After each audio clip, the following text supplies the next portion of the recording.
안녕하세요, 선생님들. 덴탈빈 강사 최대훈입니다. 지난번 저는 성공적인 보철 수복 치료를 위한 기술적인 접근 요소 7가지에 대해서 강의를 했던 것 같습니다. 오늘 강의는 그 중에 첫 번째였던 진단에 대해서 말씀을 드리려고 합니다. 사실 이 진단이라는 부분이 어찌 보면 보철 치료를 하는 데 있어서 가장 중요하고 보철 치료의 오랜 유지를 위해서 반드시 필요한 요소인데, 사실 대부분의 치과 선생님들이 이러한 진단에 대해서 별 생각을 하지 않고 진행하는 경우들이 많은 것 같습니다. 이 시간에는 진단에 대해서 이제 고려해야 될 굉장히 중요한 5가지 요소가 있는데, 그러한 5가지 요소에 대해서 제가 강의를 할까 합니다.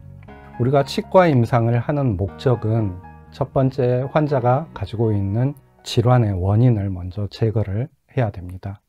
하지만 염증과 같은 그러한 원인들은 우리가 쉽게 제거를 할 수가 있지만, 이 환자가 가지고 있는 원초적인 문제점, 그러니까 쉽게 표현하면 파라펑션 같은 거, 힘과 관련된 요소는 치료로서 제거가 될 수가 없는 그러한 원인이 되겠죠.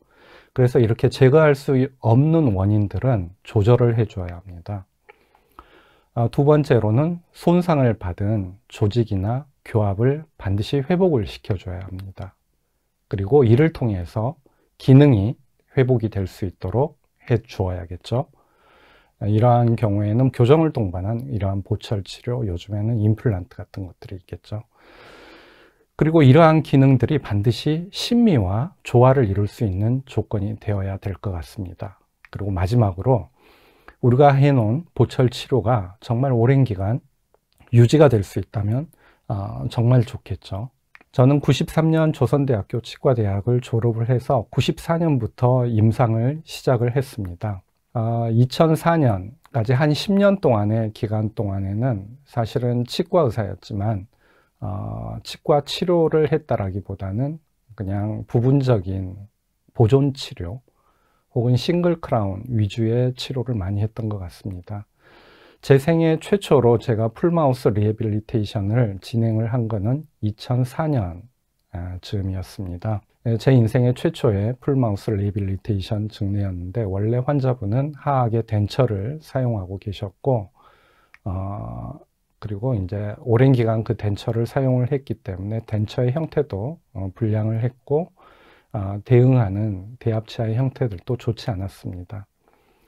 초진 사진 기록이 이제 미흡한 점 좀 죄송한데, 이제 이때 당시 디카를 처음 사용을 시작했던 게 2004년이었고, 이 환자의 초진 사진을 기록을 할 때는 필름 카메라를 사용을 하고 있었기 때문에 그 데이터를 잃어버렸습니다.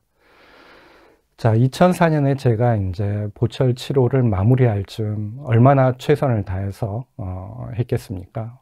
페이스보 트랜스퍼도 하고 풀마우스니까 보철에 개입이 되는 치아들은 성공적인 보철 치료를 위해 우리가 해야 될 노력들, 프레퍼레이션이라든지 그 다음에 바이트 체득이라든지 이런 부분들에 대해서 굉장히 제가 심혈을 기울여서 했지만, 사실은 이때 당시에 저는 CR 바이트 체득을 하는 데 있어서의 자세의 중요성이라든지, 지난 시간 제가 강의 드렸던 하악의 수직 수평적인 위치 안정성을 기록하는 데 있어서 하악이 중력과 근육과 자세의 영향을 많이 받는다라는 그러한 내용들을 깊이 알지 못하고, 이때 당시에 CR 바이트 체득을 해서 고경을 증대하고 또 임플란트 식립을 하고 최종 보철로 이행되는 단계에서 체득한 바이트는 이 환자를 눕혀놓고 CR 바이트를 체득을 했겠죠.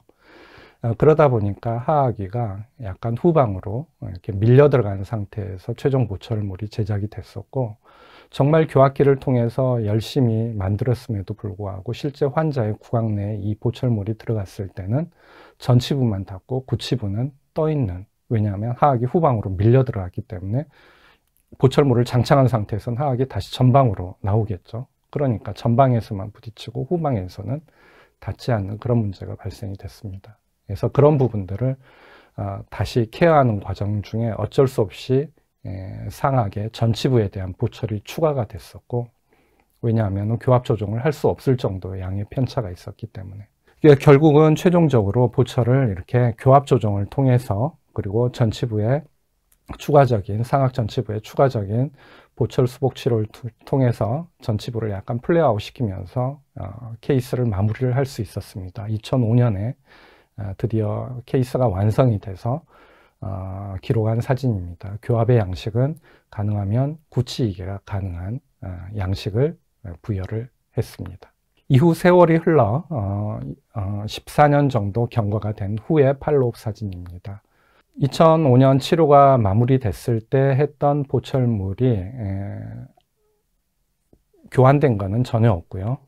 아래 하악의 이 교환면 사진을 보면 36번의 포셀린이 치핑이 된 것 외에 전체적으로 약간의 세월의 흐름에 따라 어프렉션이 좀 발생이 됐고, 진지발 리세션이 발생된 이외에 보철물이 교환된 것은 없습니다. 어느 정도 롱제비티가 유지가 됐다라고 말씀드릴 수는 있겠지만, 역시나 이 CR 바이스를 체득하는 과정 중에 아까 말씀드렸던 원인에 근거하여 이 환자분은 아마 전치부 사이드에 이 측방력들이 미미하게 다시 또 가해졌을 가능성이 높습니다. 미미한 하악이 임플란트 보철물이었기 때문에 특히나 이제 인터널 타입의 이러한 임플란트 보철물은 세월의 흐름에 따라 미미하게 교합이 침강이 되는 그런 요소들도 있겠죠. 그러다 보면은 전치부 사이드에서 다시 저렇게 프리모처가 발생이 될 수 있는데, 그러한 부분들을 이렇게 유지하는 과정 중에서 좀 더 적극적으로 교합 조정으로 대응을 했으면은 아마 좀 더 나은 결과를 얻지 않았을까라는 생각을 해봅니다.